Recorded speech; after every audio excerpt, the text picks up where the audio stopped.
Hello everyone, new life academy में आपका स्वागत है। मैं प्रियंका सिंह, आपकी एसएसटी की टीचर। तो आ गई हूँ मैं आप लोगों का पॉलिटी क्लास लेके। पिछले कई महीनों से आप लोगों की क्लास डिले हो रही थी, नहीं हो पा रही थी, तो अब फिर आ गई हूँ। आप लोगों की क्लास अब रेगुलर हो गया। तो चलिए आइए हम लोग देखते हैं। आप लोगों को मैं शायद पिछले क्लासों में SSSD बता चुकी थी, sovereign, secular, socialist, democratic and Republic. अब हम लोग किसके बारे में पढ़ेंगे? फ्रेटर्निटी हम लोग पढ़ेंगे। अब किसके बारे में? बंधुत्व के बारे में। तो चलिए ये बंधुत्व होता क्या है उसके बारे में हम लोग पढ़ते हैं।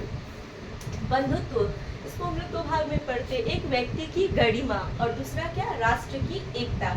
एकता क्या होता है? सब भिन्न भिन्न लोगों में समान, हर लोगों को एक नज़रिए से देखना। जैसे कि हर धर्म जाति के लोगों को हम लोग एक समान, एक तरह से हम देखते हैं, उसे ही हमें एकता बोलते हैं। तो चलिए एकता में क्या पढ़ते हैं? बंधुत्व का शाब्दिक अर्थ भाईचारे की भावना। क्या होता है? बंधुत्व का शाब्दिक अर्थ होता है भाईचारे की भावना। सबके मन में जाति धर्म की भावना ना हो, भाईचारे की भावना हो। लोगों के मध्य आपसी संबंध में समानता, व्यक्ति की गरिमा को महत्व देना, और व्यक्ति की जो गरिमा है उस सबको महत्व देना। इसको हम लोग दो भाग में पढ़ते हैं। बंधुत्व को हम लोग दो भाग में पढ़ते हैं। पहली क्या है? राष्ट्र की एकता, दूसरा अखंडता। राष्ट्र की एकता क्या है? सांस्कृतिक और मनोवैज्ञानिक। सांस्कृतिक जैसे हम ले लेते हैं धर्म जाति, अभी मैंने आपको बताया है अलग अलग धर्म के लोग हैं, अलग अलग जाति धर्म के लोग हैं, उनके बीच हम भिन्नता ना ला के समानता लाएं, सबको एक समान हम हक दें, उसे हम एकता बोलते हैं। अब मनोवैज्ञानिक तरीके से, सपोज मनोवैज्ञानिक तरीके से, अब ये बता दीजिए, ये पहलगांव में पिछले साल आतंकवादियों ने हमला किया था, काफ़ी लोगों का डेथ हो गया था। तो उस समय शायद हमारे घर से किसी का डेथ नहीं हुआ था, फिर भी हमें बुरा लगा ना, क्योंकि मतलब मानसिक रूप से हम जुड़े हुए हैं ना, क्योंकि हम लोग इंडियंस हैं, हम एक राष्ट्र में रहते हैं। तो एक राष्ट्र में है तो हम लोग एकजुटता है हमारे अंदर।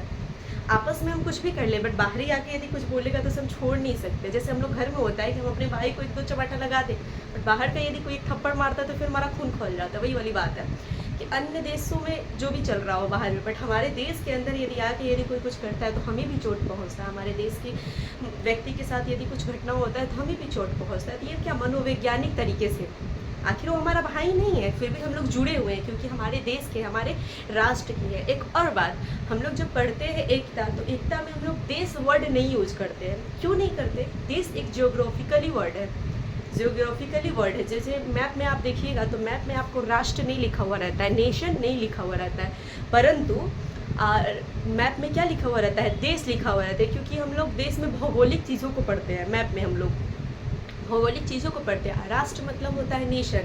प्रधानमंत्री यदि जो भी भाषण देते हैं तो उनमें उनके भाषण में आप ना देश वर्ड नहीं सुनिएगा, आप राष्ट्र सुनिएगा, राष्ट्र। तो चलिए ये बताते हैं क्या है राष्ट्र की एकता। एकता सांस्कृतिक और मनोवैज्ञानिक। मैं बताऊँगी सांस्कृतिक जैसे जाति धर्म, मनोवैज्ञानिक जैसे एक दूसरे के प्रति प्रेम कैसे है भाई, वो अलग है फिर भी वैसा हो रहा है तो हमें देखा नहीं जाता है। एकता एक मनोवैज्ञानिक संकल्पना है जिससे किसी राष्ट्र के लोगों के मध्य सांस्कृतिक और मनोवैज्ञानिक लगाव देखने को मिलता है। हमारे देश के बीच जो सांस्कृतिक और मनोवैज्ञानिक लगाव जो है देखने को मिलता है, किसमें देखने को मिलता है? एकता में मिलता है। अब हम लोग राष्ट्र क्यों बोलते हैं? क्योंकि भारत एक नेशन है, India is a nation. Bharat क्या है? भारत एक राष्ट्र है। तो हम पॉलिटिकली हम लोग राष्ट्र पढ़ते हैं, पॉलिटिकली में हम लोग ना देश नहीं पढ़ते हैं, राष्ट्र पढ़ते हैं। अब आइए हम बात करते हैं अखंडता। इसमें भौगोलिक है, इसमें हम लोग क्या बोलेंगे? देश, देश बोलेंगे। भौगोलिक, भौगोलिक कहने का अर्थ है, समझ जाइए, पीओके जो है, यदि हमसे एग्जाम्पल में ले लेते पाकिस्तान, यदि हमसे कश्मीर मांगता है, आखिर कश्मीर कोई हमारा दादा परदादा का तो ज़मीन नहीं है, पर्सनली हमारा खुद का हमारा तो ज़मीन नहीं है तो वो हमारे देश का है, फिर भी हमें बुरा लगेगा, भाई हम उससे क्यों देंगे? नहीं देंगे। भौगोलिक तरीके से वो हमसे जुड़ा हुआ है कि नहीं? भौगोलिक तरीके से वो क्या है? हमारे अंडर में है, तो वो हो गया आपका भौगोलिक। फिर भी उसका हम क्या करेंगे? बंटवारा नहीं करेंगे, नहीं कर सकते हैं। हम लोग किसमें पढ़ेंगे? अखंडता में पढ़ेंगे। भौगोलिक, अखंडता एक भौगोलिक संकल्पना है जिसमें किसी देश के लोग के मध्य भौगोलिक जुड़ाव देखने को मिलता है।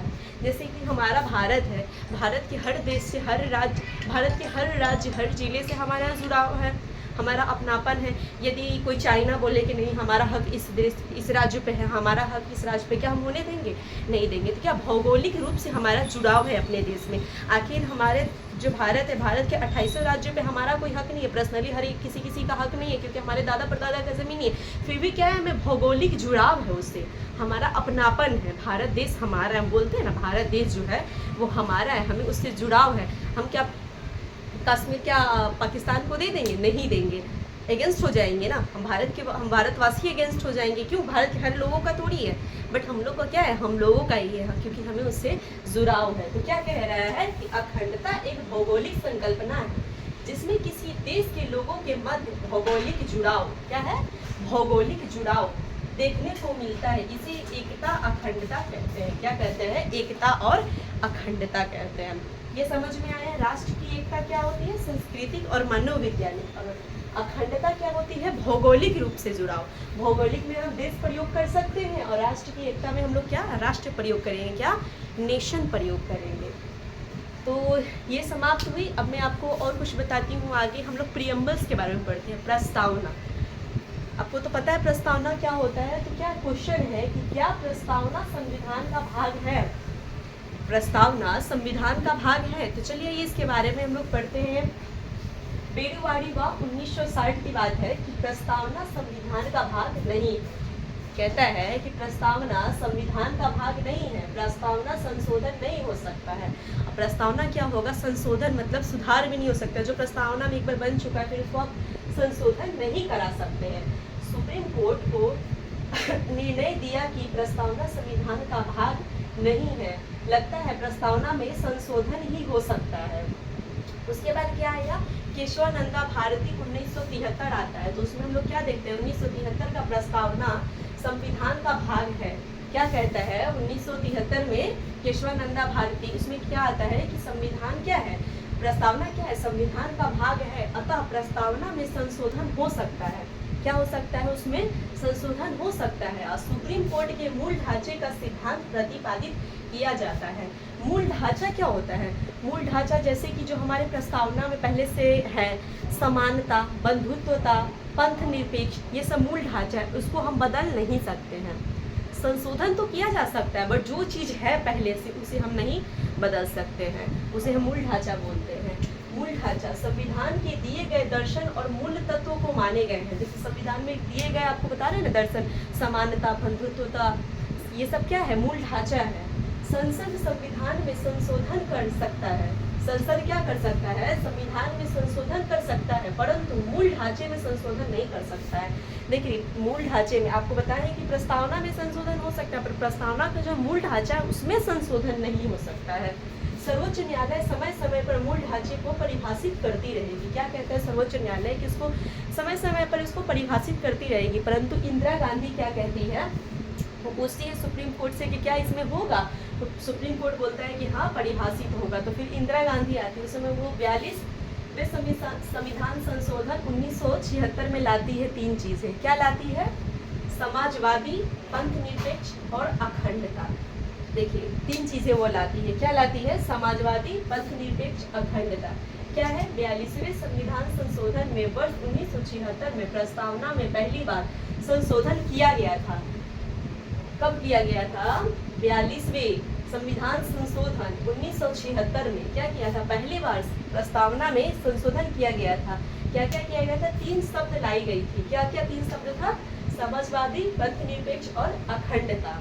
देखिए पहले प्रस्तावना में क्या था? 1946। ऐसे क्वेश्चन बहुत सारे बनते हैं कि 1946 से पहले प्रस्तावना में क्या था। तो 1946 आपसे ये भी क्वेश्चन कर देगा 1950 में क्या था, 1970 में क्या था, मतलब प्रस्तावना में, या 1976 से पहले जो भी ला देगा आपका 50 ला देगा, 56 ला देगा, 76। तो क्या था? SDR था। पहले संप्रभुता था, लोकतंत्र था और गणराज्य था। बाद में क्या लाया? बाद में क्या लाया? बाद में लाया SSSDR।